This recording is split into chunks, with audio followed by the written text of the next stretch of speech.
नमस्कार, मैं प्रतीक्षा पांडे और आप देख रहे हैं आपका अपना न्यूज चैनल हर्ष न्यूज, देसी भी विदेशी भी।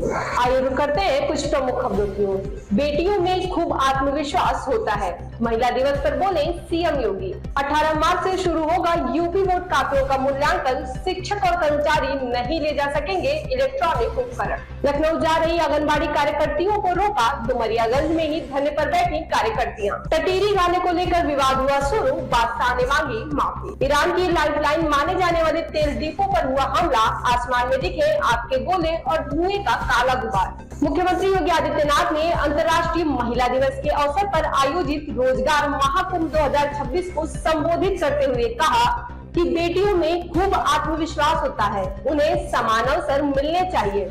इसके लिए जरूरी है कि उन्हें सुरक्षा मिले। प्रदेश में अब कानून का राज है, बेटियों की सुरक्षा में सेंध लगाने वालों को धरती पर जगह नहीं मिलेगी।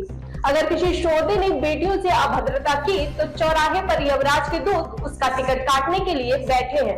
सीएम योगी ने कहा कि कन्या सुमंगला योजना से प्रदेश के करीब 27 लाख बेटियां लाभान्वित हो रही हैं। अब बेटियां किसी पर बोझ नहीं है। बेटी पैदा होती है और उसका नाम रजिस्टर में चढ़ता है तो उसके अकाउंट में पैसे आ जाते हैं। अब बेटियां किसी के ऊपर निर्भर नहीं रहेंगी। मुख्यमंत्री कन्या सुमंगला योजना के लाभार्थियों को चेक वितरित किया है। बेटी किसी पे निर्भर नहीं रहेगी, बल्कि जन्म लेने से लेकर के स्नातक तक की पढ़ाई के लिए 25,000 रुपए का एक पैकेज सरकार उसको देगी।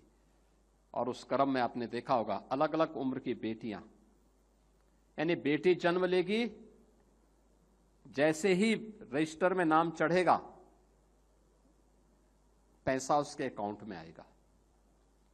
और इसमें 25,000 रुपए की राशि अलग अलग श्रेणी में प्रदेश सरकार दे रही है। और प्रदेश के अंदर वर्तमान में 27 लाख बेटियां इस योजना का लाभ प्राप्त कर रही हैं। 27 लाख बेटियां उत्तर प्रदेश के अंदर।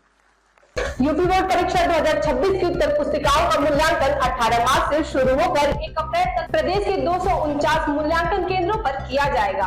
मूल्यांकन प्रक्रिया को पूरी तरह गोपनीय और पारदर्शी बनाए रखने के लिए परिषद ने सख्त निर्देश जारी किए हैं। परिषद के सचिव भगवती सिंह ने बताया कि उत्तर पुस्तिकाओं की गोपनीयता बनाए रखना अनिवार्य होगा। अगर किसी भी स्तर पर मौखिक, लिखित, डिजिटल या इलेक्ट्रॉनिक माध्यम से उत्तर पुस्तिका अथवा मूल्यांकन से संबंधित किसी भी सूचना को साझा करना पूरी तरह प्रतिबंधित है। गोपनीयता भंग होने की स्थिति में संबंधित व्यक्ति के खिलाफ कड़ी कार्यवाही की जाएगी।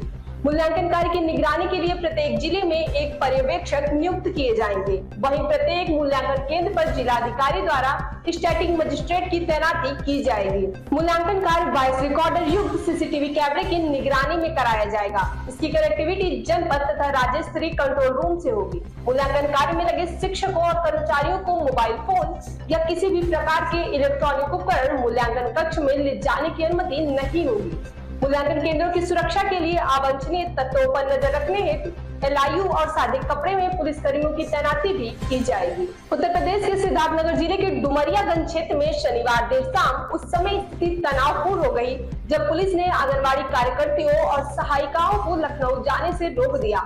वे अपने विभिन्न मांगों को लेकर लखनऊ में आयोजित 1 दिवसीय धरना प्रदर्शन में शामिल होने के लिए जा रही थी। पुलिस द्वारा रोके जाने से नाराज कार्यकर्तियों ने डुमरियागंज स्थित कन्या इंटर कॉलेज मैदान में ही धरना दे दिया और नारेबाजी शुरू कर दी।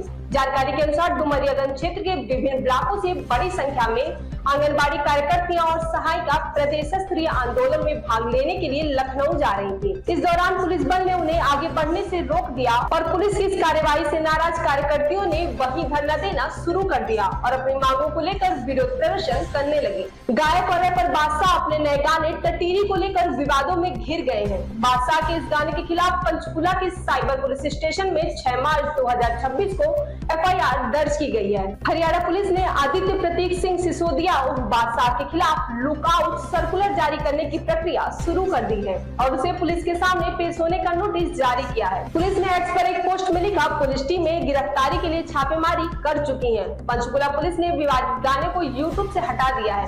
अन्य सोशल मीडिया प्लेटफॉर्म से भी वीडियो हटाने की प्रक्रिया जारी है। आपत्तिजनक सामग्री साझा करने वालों के खिलाफ सख्त कानूनी कार्यवाही की जाएगी। बादशाह ने अब टटीरी पर हुए विवाद के बाद माफी मांग ली है। उन्होंने सोशल मीडिया प्लेटफॉर्म इंस्टाग्राम पर भी लिखा कि गाने हर जगह से हटा दिए गए हैं। नमस्ते, मैं हूं बादशाह। मेरा नया गाना टिटेरी रिलीज़ हुआ है और मैं देख रहा हूँ कि उसके एक हिस्से में मेरे लिरिक्स और उसके विजुअल रिप्रेजेंटेशन की वजह से जो मैसेज गया है उससे कई लोगों को, खासकर मेरे अपने हरियाणा के लोगों को, उनके सेंटिमेंट्स को ठेस पहुंची है। मैंने हमेशा कोशिश की है कि मैं हरियाणा के कल्चर को और बोली को जहां अपने साथ लेकर जा सकता हूं, जितनी ऊंचाई पर लेकर जा सकता हूं लेकर जाऊं।